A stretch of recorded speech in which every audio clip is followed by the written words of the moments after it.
যে গতকালকে আমরা শুনলাম যে নতুন করে আসিফ নজরুল, সালেউদ্দিন মাহমুদ এবং ওয়াহিদুদ্দিন মাহমুদ তারা নাকি বিএনপির মুখপাত্র, বিএনপি সমর্থিত উপদেষ্টা, তাই তাদের পদত্যাগ চেয়েছে জাতীয় নাগরিক পার্টির একজন নেতা। তো এখন এই সরকারে তো সরাসরি জাতীয় নাগরিক পার্টির দুজন আছেন, মাহফুজ আলম এবং আসিফ মাহমুদ। তরুণদের দ্বারা মানুষ নতুন রাজনীতি চায়, নতুন দর্শন চায়, নতুন কিছু চায়।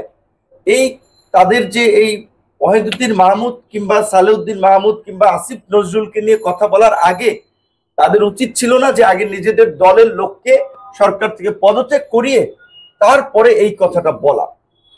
এটি কেন বলেছেন আমরা জানি না। এখন এই সরকারে কোনো রাজনৈতিক দলের প্রতিনিধিত্ব আছে বলে আমাদের জানা নাই, কারণ আমাদের কাছে আলোচনা করে উপদেষ্টা পরিষদ গঠন করা হয় নাই, আমাদেরকে বলে নাই যে আপনারা নাম দেন। আমরা এটা জানি, বিএনপি জামাতের ক্ষেত্রেও সেম,